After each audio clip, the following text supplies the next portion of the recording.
Bienvenidos a una nueva inmersión profunda. Hoy nos vamos a adentrar en un tema bastante complejo. Desde El luego. reciente acuerdo de alto el fuego entre Israel y Hamás en Gaza. Sí. Vamos a intentar desmenuzar todos los detalles, los ¿Verdad? marcas clave, y bueno, pues intentar comprender qué significa esto para el futuro Claro. del conflicto. Porque tiene minga ese tema. Sí, desde luego vamos a hablar de un conflicto que ha durado 15 meses, Nada menos. con un coste humano devastador, miles de víctimas y millones de desplazados. Es que es muy importante entender la magnitud de la tragedia para comprender la importancia de este alto el fuego. Totalmente. Y bueno, para ir entrando en materia, empecemos por lo básico. ¿En qué consiste exactamente este acuerdo?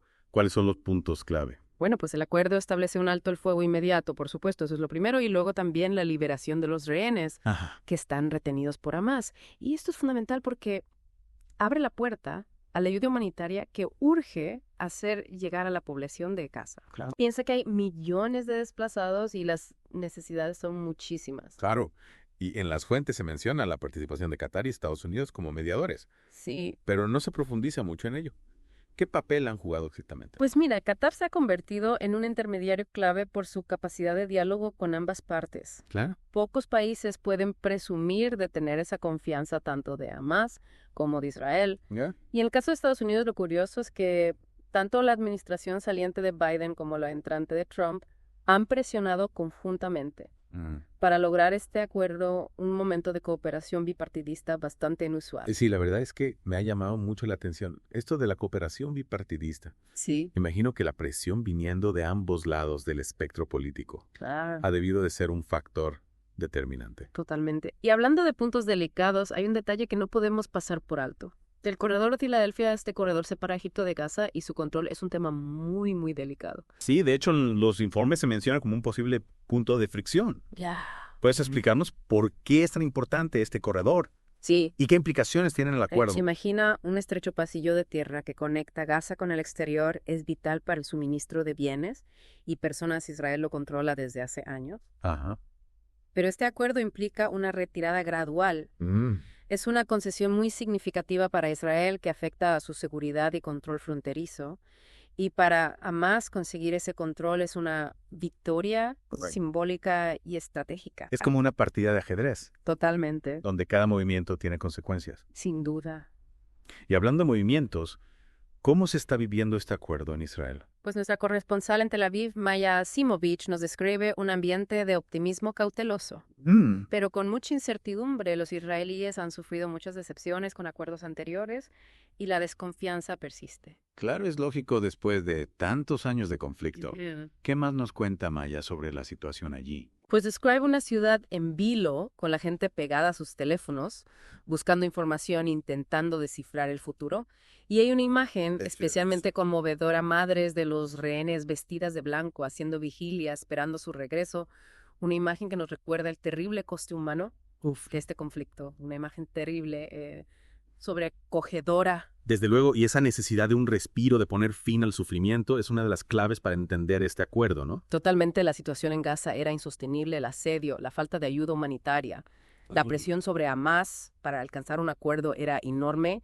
Y a eso hay que sumarle la presión internacional, sobre todo de Qatar y Estados Unidos. Claro, y hablando de Estados Unidos, me intriga ese hecho de que tanto Biden como Trump hayan colaborado. ¿Qué nos dice eso del papel de Estados Unidos en ese conflicto? Pues mira, es una señal de que a pesar de sus diferencias, ambos bandos coinciden en la necesidad de estabilizar la región. Ajá. Y también refleja la influencia que Trump, a pesar de no estar aún en el poder, sigue teniendo en la política internacional. Es curioso, ¿no? Como si su figura se proyectara ya sobre el tablero de juego. Sí. Pero volviendo al acuerdo, ¿crees que puede ser un punto de inflexión o solo una pausa temporal? Pues es difícil de predecir. La historia nos ha enseñado que estos acuerdos son muy frágiles. La desconfianza entre Israel y Hamás es muy profunda. Claro. Y cualquier incidente podría desencadenar una nueva escalada de violencia. Claro, la desconfianza es un factor clave, pero si miramos con lupa este acuerdo, hay algo que nos indique que esta vez podría ser diferente. Bueno, la retirada de Israel del corredor de Filadelfia es una concesión importante. Podría indicar un cambio real en su postura, aunque también hay que tener en cuenta que existen sectores dentro del gobierno israelí que se oponen al acuerdo. Claro, eso me recuerda a la complejidad de la política interna israelí. ¿Crees que Netanyahu logrará mantener la cohesión de su gobierno y sacar adelante este acuerdo? Es una de las grandes incógnitas y no podemos olvidarnos del otro lado de la ecuación. ¿Cómo se percibe el acuerdo entre los palestinos? Claro, ¿hay apoyo mayoritario o existen divisiones internas que puedan poner en peligro su cumplimiento? Pues como es lógico, hay diversidad de opiniones. Algunos sectores lo ven como una victoria de la resistencia palestina, mientras que otros lo consideran una trampa para debilitar a Hamas. Además, comprender estas divisiones es esencial para analizar la viabilidad del acuerdo a largo plazo. Es como si estuviéramos ante un puzzle con muchísimas piezas, y cada una de ellas tiene su propia historia, sus propias motivaciones. ¿Qué podemos esperar a partir de ahora? ¿Hacia dónde crees que se dirige la situación? Es pronto para saberlo con certeza. Hay muchos factores en juego, muchos intereses en conflicto. La comunidad internacional tiene un papel crucial que jugar en la supervisión del acuerdo y en la construcción de un futuro más estable para la región. ¿Y qué medidas concretas podrían tomarse para consolidar la paz? ¿Qué papel podrían jugar actores como Qatar o Estados Unidos? Bueno, Qatar podría seguir actuando como mediador, facilitando el diálogo entre las partes, y Estados Unidos, por su parte, tiene la capacidad de influir en Israel para que cumpla con los términos del acuerdo y de proporcionar ayuda humanitaria a Gaza. La ayuda humanitaria es esencial, sin duda, pero más allá de eso, ¿qué se necesita para romper el ciclo de violencia y construir una paz duradera?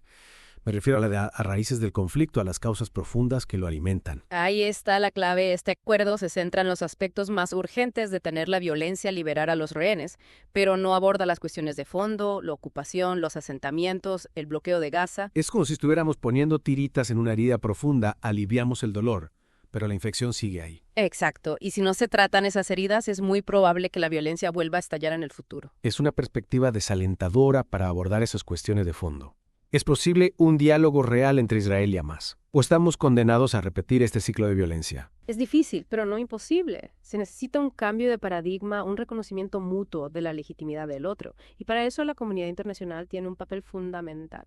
¿Qué papel podrían jugar actores como Estados Unidos o la Unión Europea? Tienen la capacidad de influir en las partes para que se sienten a negociar de buena fe. Bueno, podrían presionar a Israel para que ponga fin a la ocupación y levante el bloqueo de Gaza al tiempo que apoyan a la autoridad palestina y a Hamas en la construcción de instituciones democráticas. Sin embargo, la pregunta clave es: ¿existe la voluntad política para hacerlo? Esa es la gran incógnita. A menudo los intereses geopolíticos y económicos se anteponen a los derechos humanos y a la justicia. Totalmente. Y mientras tanto, la población de Gaza sigue sufriendo las consecuencias de este conflicto interminable. Es importante que no olvidemos su sufrimiento, que no nos acostumbremos a las noticias de violencia y muerte.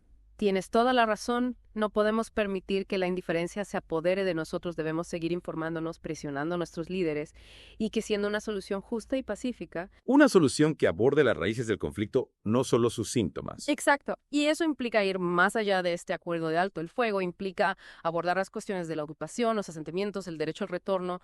Temas complejos pero ineludibles si queremos una paz duradera. ¿Y qué podemos hacer nosotros como ciudadanos informados para contribuir a ese objetivo? Informarnos, debatir, cuestionar las narrativas simplistas, exigir a nuestros representantes que actúen con responsabilidad. La paz no se construye solo en los despachos, sino también en la conciencia de la sociedad.